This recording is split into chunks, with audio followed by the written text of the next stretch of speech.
Bien, hoy en Viaje a Ítaca tenemos al expresidente de Perú, don Francisco Sagasti.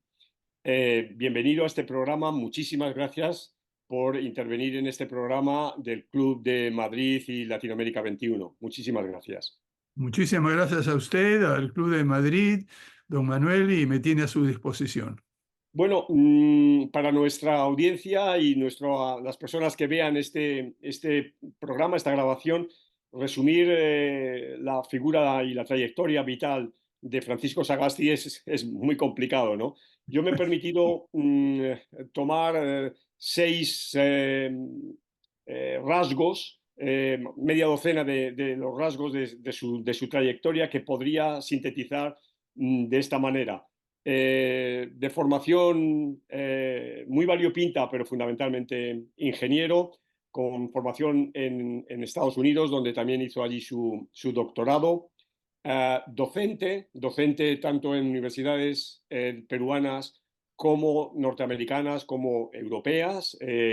También consultor y funcionario internacional y una figura de asesor importante en distintos momentos muy diferentes de la vida política de Perú de los últimos 50 años, escritor de libros importantes, pero también de opinión en medios relevantes de Perú, como Caretas, El Comercio o La República, y político, ¿no? Que de alguna manera es lo que nos atrae su figura para este programa, ¿no? Aunque, ya digo, todas estas aristas de la personalidad de Francisco Sagasti darían para mucho, ¿no? Como político, personalmente me interesa su activismo en la fundación de un partido, del Partido por la Democracia Social, con Susana Villarán, y luego, claro, lógicamente, su intervención, esa más reciente, en distintos gabinetes, pero su intervención más reciente, claro, en la vida política peruana en un momento extremadamente delicado, como fue el que se vivió durante los meses de su presidencia, justo coincidiendo con la pandemia. Bueno, todo eso dan un relieve enorme a la figura de Francisco Sagasti y justifican de sobra su presencia en este programa. Bueno, me gustaría precisamente comenzar por su trayectoria vital, ¿no? ¿Cómo definiría su trayectoria pública? Bien, muchísimas gracias por la pregunta, por el resumen que ha hecho. Quisiera hacer, antes de contestar su pregunta, algunas precisiones. Yo he trabajado a nivel profesional, intelectual, internacionalmente. En el Perú he tenido el privilegio de viajar por todo el mundo asesorando a gobiernos, aprendiendo mucho de ellos y de personas con más experiencia y conocimiento que yo, tanto académico como profesional como político. Y al mismo tiempo he tenido una serie de actividades políticas un poco más puntuales, que dicho sea de paso, empezaron siendo dirigente estudiantil en la universidad. Pero esto se ha mantenido digamos, en un nivel un poco más bajo. Participé en la creación de varios movimientos políticos, muchos de ellos efímeros. Por ejemplo, cuando el primer defensor del pueblo en el Perú creó un partido que se llamaba Causa Democrática, me pidió que lo asesorara como jefe de su plan de gobierno. Eso no llegó a un buen término a los pocos meses o años, o sea que quedó libre. Luego, con otro grupo de personas en las cuales inicialmente no estaba Susana Villarán, la que fue alcaldesa de Lima, creamos el Partido por la Democracia Social, que luego mutó, cambió y se convirtió en fuerza social. En ese momento yo me retiré del partido, ese fue el momento en el cual se lanzó la campaña a la municipalidad, ya estaba dedicado a otras tareas. Y luego al final, recién en 2016, me uno al esfuerzo que se realizó para crear un nuevo partido, el Partido Morado, y allí sí intervení de una manera mucho más activa, encargándome de plan de gobierno, de estrategia programática. Esto fue lo que me llevó finalmente en las elecciones complementarias a ser elegido como congresista, y luego por sucesión constitucional ante la vacancia de un presidente, la renuncia de otro, la falla o, digamos, la imposibilidad de elegir a un nuevo presidente del Congreso que asumiría la presidencia de la República, me tocó a mí asumir la presidencia de la República por sucesión constitucional en uno de los momentos más complicados y difíciles de la historia contemporánea de nuestro país. Esa básicamente ha sido la trayectoria, pero siempre mezclando la preocupación profesional, académica, intelectual, el seguir lo que pasa en el mundo, ver cómo afecta a mi país y a los países en desarrollo, y por otro lado, ver cómo se puede influir en la toma de decisiones políticas para reorientar la forma en que nos gobernamos de una manera que sea más conveniente para el bien común. Desde su trayectoria, ¿usted considera que la política es una profesión? Yo creo que sí, pero creo que no debe ser una profesión excluyente de otras actividades académicas, profesionales, etc. ¿Por qué digo esto? Porque me parece que el mundo en que vivimos en la actualidad es un mundo extremadamente complejo. Estamos en un proceso de cambio de época fundamental tan importante como fue la transición del medievo y el renacimiento a la época moderna.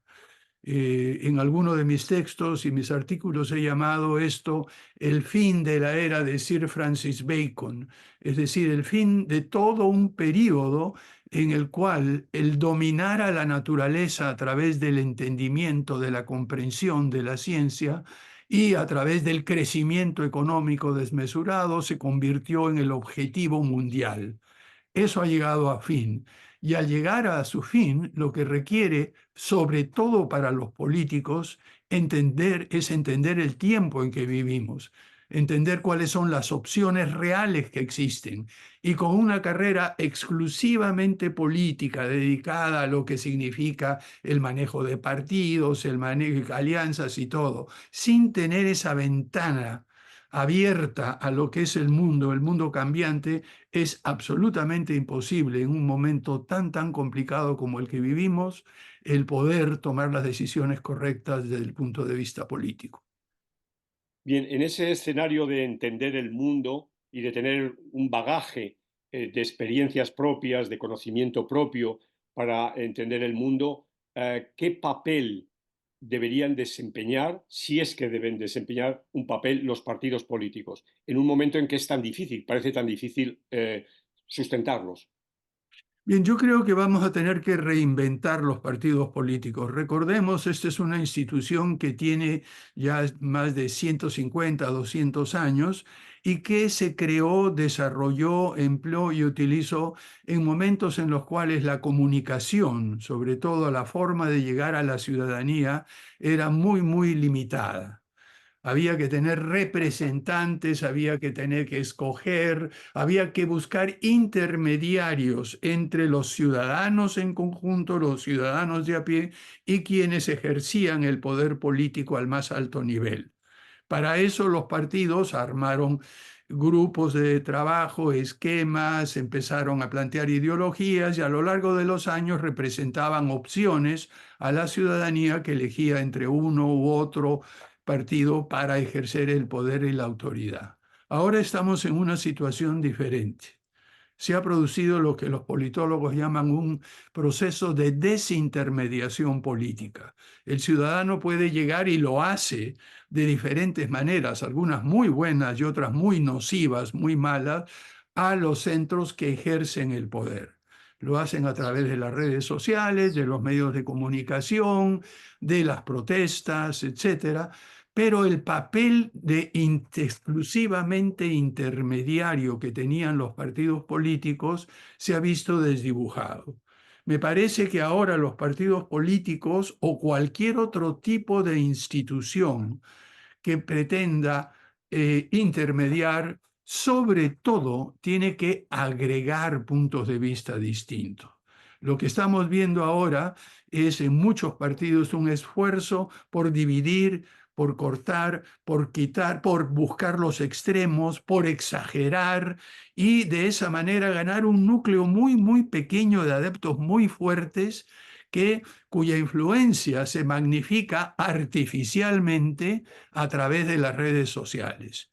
Los partidos políticos en la actualidad deberían tener otro papel distinto, que es un papel de agregación, de intermediación real, ya no tanto entre el poder político y la ciudadanía, sino de intermediación entre diferentes puntos de vista en la sociedad y tratar de articularlos, en primer lugar, buscando un mínimo común denominador que permita institucionalizar la democracia, que permita fortalecer al Estado, que permita dejar espacio para el sector privado, que permita además y facilite la intervención de la sociedad civil y la academia. Pero ese es un papel muy distinto al que Sí. estamos viendo en la actualidad. Usted está poniendo el dedo en la llaga de la polarización, ¿verdad?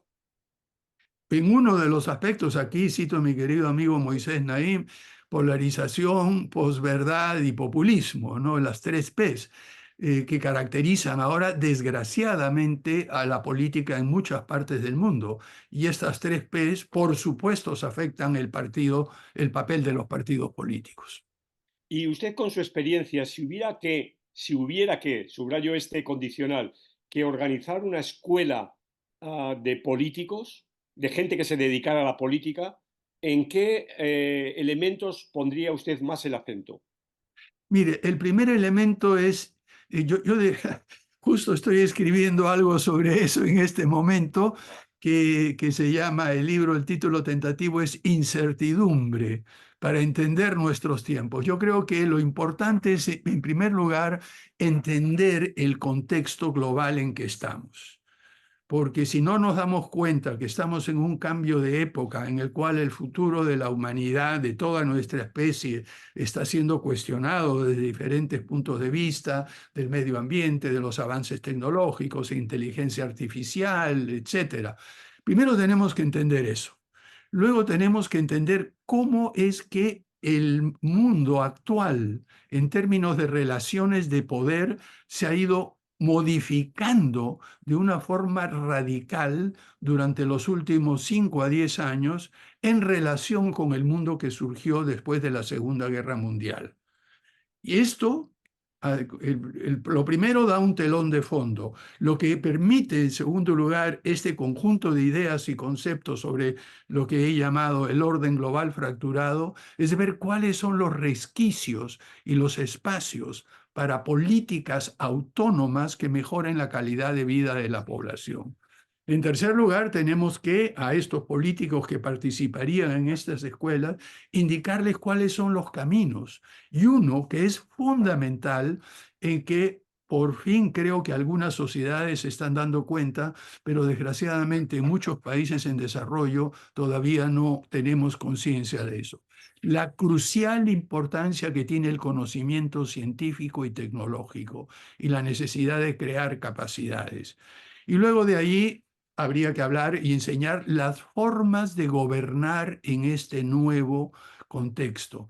En el libro que escribimos hace poco, Gobernar en tiempos de crisis, que dice Política e ideas en el gobierno de transición y emergencia, damos unas pautas sobre cómo ejercer el poder y la autoridad en estos tiempos turbulentos. Pero permítame terminar con una reflexión final, además de ver lo global, lo internacional, la estrategia, lo nacional, hay un cambio personal que tenemos que hacer. Yo creo que, sobre todo aquellos que están interviniendo en política, no se han tomado el tiempo de hacer una reflexión sobre sus propios sesgos, sus propios valores, lo que están dispuestos y no están dispuestos. Yo creo que, además de todo lo que he dicho anteriormente, una escuela de política debiera enseñarle a quienes quieren intervenir activamente en el sector público, en el Estado, a tener conciencia de sí mismos, a tener procesos de introspección y calibrar sus propios sesgos, valores y preferencias. Creo Me que eso alegra es una muchísimo. agenda. Sí, sí, no, me alegra muchísimo esta última parte porque el siguiente punto que tenía aquí anotado para preguntarle era precisamente por el factor humano en la política, ¿no? ¿no? Esa caracterización de cuál debe ser el perfil y qué condiciones debe tener la persona que vaya a liderar un proyecto político, sea un proyecto político en el nivel municipal o en el nivel departamental, regional o, por supuesto, nacional, ¿no? O sea que me alegro mucho que hayamos coincidido en esta preocupación. Creo que una de las falencias, ahora hablaremos un poco sobre ello, pero de las falencias de la política ahora mismo es precisamente el déficit de calidad o de capacidad humana. Pero antes de pasar a esta parte, en su experiencia muy dilatada y muy profunda del contexto internacional y de la política internacional, ¿qué tres personajes de la política mundial que usted haya tratado le han impresionado más y por qué? Uy, es una pregunta extremadamente difícil. No he tenido tanto contacto con personalidades políticas como tal durante el ejercicio del poder, pero no puedo menos que destacar a Jimmy Carter, con quien tuve el privilegio de trabajar a través de la Corporación Carnegie de Nueva York en un ejercicio sumamente interesante sobre democracia, conocimiento, etcétera. Y para mí me impresionó su humanidad, su sencillez, su manera de ser y creo que es un ejemplo para todos nosotros. Pero más que políticos, diría yo, lo que he podido tener la oportunidad de tratar han sido personalidades del mundo profesional, intelectual, que estuvieron muy cerca de la política y que fueron consejeros, asesores, etcétera, y de ellos he aprendido muchísimo. Si usted mira Sí, detrás mío, va a ver varias fotos que son mis mentores, mis maestros, a quienes reconozco, algunos periodistas como Enrique Sileri, que fue director de Careta, que me enseñó cómo se puede ser honesto, claro y al mismo tiempo apasionado, cómo se puede ser interesado en la política a fondo y al mismo tiempo tener una capacidad de reflexión y de autocontrol en eso. Entonces yo diría más que políticos, he sí. tenido la suerte y el privilegio a lo largo de muchísimos años de mi vida de aprender de mentores y amigos, cada uno de los cuales me transmitió una diferente faceta de lo que he tratado de integrar en la manera de actuar, en la manera en que yo he ejercido el poder y la autoridad política. Bien, ha hablado de un norteamericano, de un peruano. ¿Algún latinoamericano destacaría? Por supuesto, Fernando Enrique Cardoso, Víctor Urquidi, Marcel Roche, Jorge Muy bien. Sábato, Alberto Giesecke, en fin, todos grandes amigos y mentores de quienes aprendí muchísimo. Elio Yaguaribe, con quien Ujú. tuve el privilegio de tener horas de conversación en Río de Janeiro, en Berlín, en diferentes lugares. Entonces, realmente medio en broma, medio en serio, cuando hablo con mis alumnos, yo les digo que me siento como un medium. Usted sabe, en los espiritistas, los mediums son los que transmiten los pensamientos, las ideas de otras Sí, personas. sí, Bueno, yo me siento así, yo siento que mi tarea es y ha sido siempre integrar puntos de vista de personas que a veces no se conocían los unos a los otros, que trabajaban en diferentes campos, pero que he tenido el privilegio de tener una formación tan interdisciplinaria y amplia que he podido absorber todo eso y mi tarea ahora es transmitir no solamente las enseñanzas de carácter intelectual y profesional, sino cómo se plasman esas enseñanzas en la práctica al ejercer el poder y la autoridad en las situaciones tan difíciles que me tocó y hacerlo de una manera más o menos razonable. en este escenario que ha definido de cambio de época, ¿no? Este fin de la era de Francis Bacon, ¿qué problemas, qué asuntos del orden mundial le preocupan más? Lo que me preocupa a mí más en este momento es el abandono de una cierta, por llamarlo así, ciertas normas de conducta internacional que nos ha costado muchísimo ir construyendo gradualmente a partir de la catástrofe que fueron los primeros decenios del siglo XX. Recordemos que ahí tuvimos la guerra entre Japón y Rusia, entre Japón y las invasiones, la guerra de Corea, el Holocausto, la Primera Guerra Mundial, la Segunda Guerra Mundial, en fin, las barbaridades de la colonización desbocada en África, en fin. Todo eso llevó, después de la catástrofe de la Segunda Guerra Mundial, de la bomba atómica, de los bombardeos en Dresden, de las matanzas generalizadas, a un mínimo de consenso sobre las reglas de convivencia pacífica a nivel internacional. Tomó tiempo afianzarlas, poco a poco. Lo que me preocupa a mí es que estemos abandonando esto. Lo que me preocupa es que la estructura institucional que se armó después de la Segunda Guerra Mundial ha sido sobrepasada. Me preocupa que aquellos valores básicos de convivencia se consideren ahora como algo descartable, como algo de una imposición de Occidente, cuando en realidad fue un consenso mundial muy, muy amplio. Y la búsqueda de otras formas de actuar. Y creo que lo que estamos viendo ahora en el Medio Oriente, lo que estamos viendo ahora en Ucrania, en la actualidad, son expresiones de esa pérdida del sentido común institucional que nos costó tanto forjar. Yo creo que esto requiere un proceso de reinstitucionalización y liderazgo alrededor, al principio, de un conjunto mínimo de valores que permitan un diálogo alturado, respetuoso, considerando al otro como igual y sin pensar de que uno siempre tiene la razón. A partir de eso, creo que podemos empezar a construir gradualmente en este escenario de cambio profundo, de cambio de época, una nueva institucionalidad internacional para mantener la paz y la seguridad que permita que nuestra especie se desarrolle no solo con paz entre sí misma, sino en paz con la naturaleza.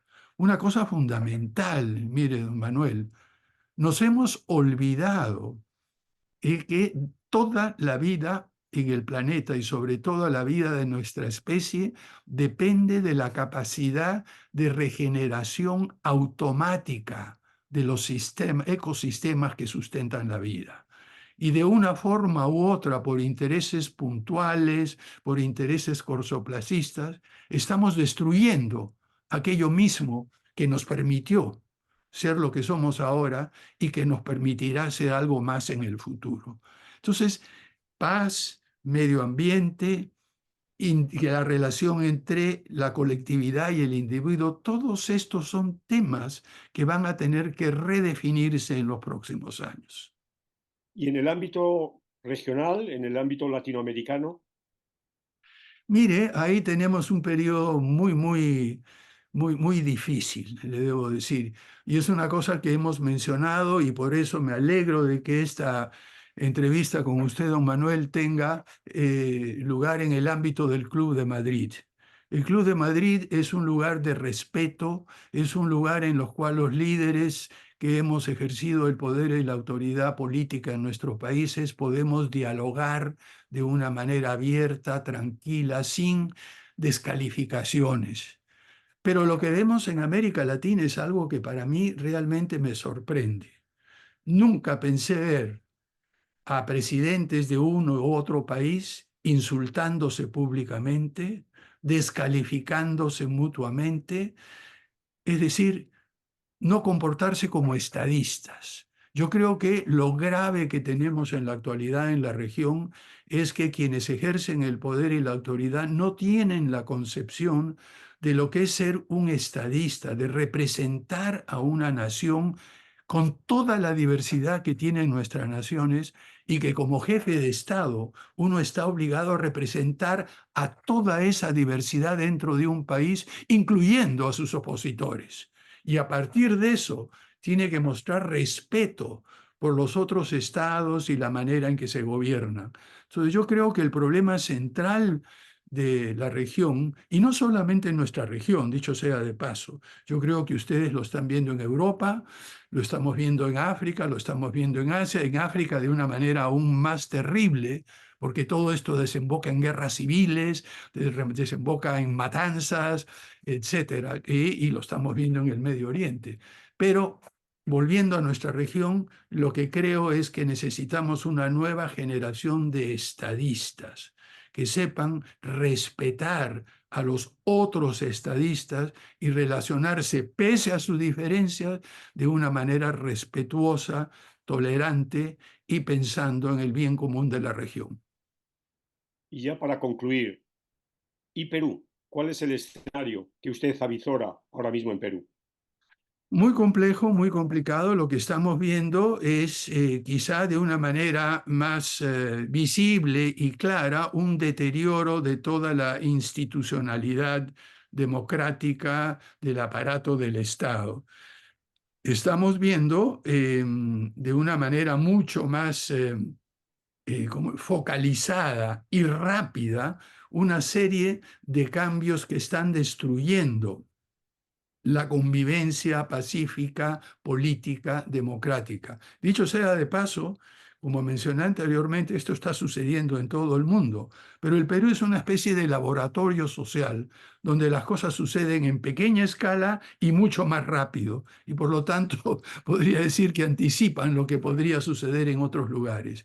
Y lo que estamos viendo en este momento es una demolición del aparato institucional, de la separación de poderes, de formas de gobernar totalmente polarizadas, de uso increíble de las mentiras, las distorsiones, la posverdad, las noticias falsas para descalificar a otros, a los opositores, a los que piensan incluso ligeramente distinto, don Manuel.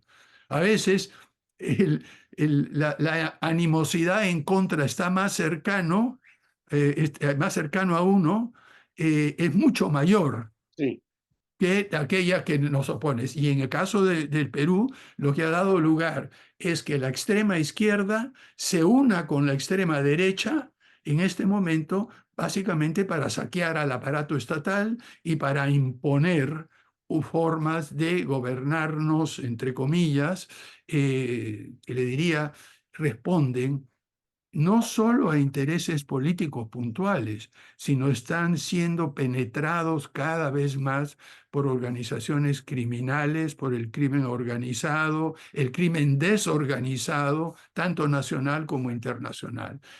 Sin embargo, lo que vemos es un espíritu de regeneración en muchísimas personas que aún no encuentra un vehículo institucional para manifestarse de una manera clara y decisiva.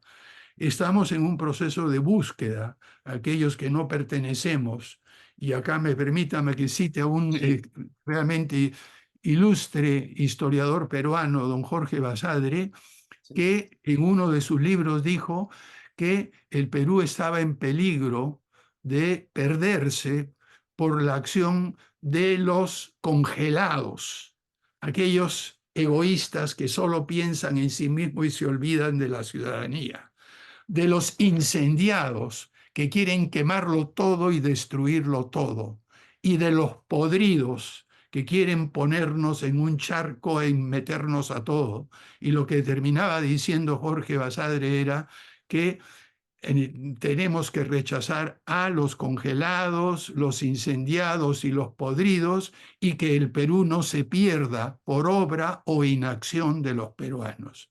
Muchas de las personas que estamos viendo que en este momento la política está siendo ejercida en gran medida por estos tres grupos que calificó Basadre, estamos preocupados porque el Perú no se pierda por nuestra inacción ni por la acción de los podridos, congelados e incendiados. Presidente, le agradezco muchísimo sus palabras y sobre todo este último alegato, ¿no? Creo que su posición moral, su ética de la responsabilidad unida a la ética de la convicción es un placer haberla escuchado. Muchísimas gracias por su tiempo y por su generosidad. Muchas gracias a usted, don Manuel, gracias al Club de Maril y a todos los oyentes de este programa. Hasta otra oportunidad.